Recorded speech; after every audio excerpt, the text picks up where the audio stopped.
Hi అండి, అందరికీ నమస్తే. Welcome to my channel Pavani Butla. ఈరోజు అయితే పప్పు టమాటో విత్ మైసూర్ పప్పు ఎలా తయారు చేసుకోవాలో చూద్దాం. కుక్కర్ పెట్టేసుకుందాం.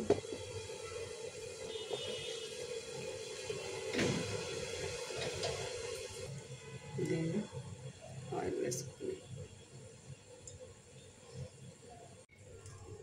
ఆవాలు, అలాగే జీలకర్ర, పచ్చి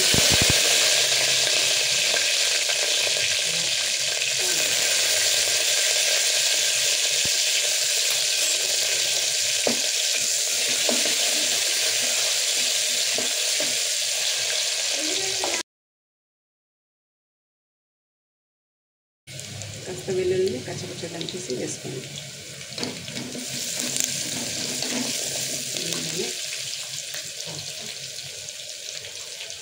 కొత్తిమీర వేసుకోండి.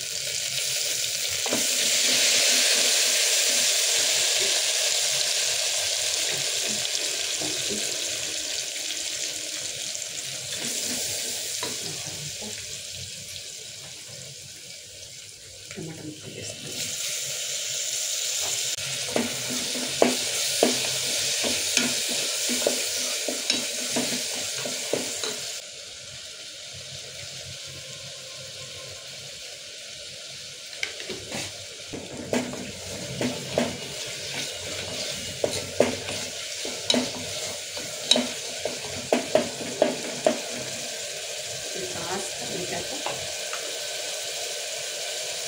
నానబెట్టి పెట్టుకున్న మైసూర్పప్పుని దీంట్లో వేసేసుకుందాం.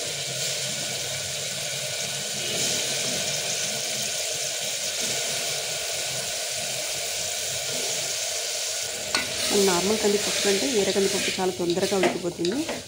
సో దీన్ని ఒక 5 నిమిషాలు నానబెడితే కనుక తొందరగా నానిపోతుంది కూడా. కుక్కర్లో ఈజీగా 2 విజిల్స్ వస్తే ఈజీగా అయిపోతుంది. బ్యాచులర్స్ అయితే ఈజీగా తయారు చేసుకోవచ్చు. మనకి ఎంత తొందరగా కావాలంటే అంత తొందరగా అయిపోతుంది ఈ పప్పు. నార్మల్ కందిపప్పు కంటే ఎర్ర కందిపప్పు, దీన్ని అలాగే మైసూర్ పప్పు కూడా అని అంటారు.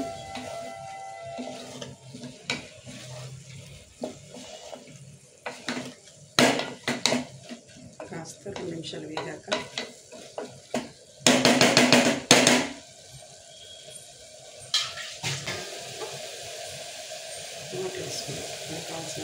కుక్కర్లో కాకుండా నార్మల్ గంజిలో అయినా కూడా వేసుకోవచ్చు. గంజిలో వేసుకుంటే ఒక 10 నిమిషాలు పట్టేది, కుక్కర్లో వేస్తే 5 మినిట్స్లో అయిపోతుంది.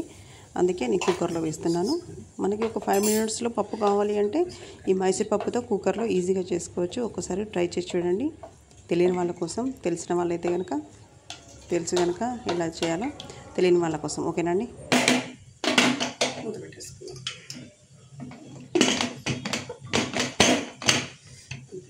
2 విజిల్స్ వస్తే అయిపోతుంది. నెక్స్ట్ వచ్చి కుక్కర్లో పప్పు పెట్టాక చూసేద్దాం.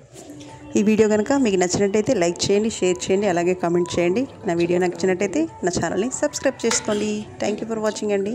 ఎంతో టేస్టీ అయినా మైసూర్ పప్పు రెడీ అయిపోయింది.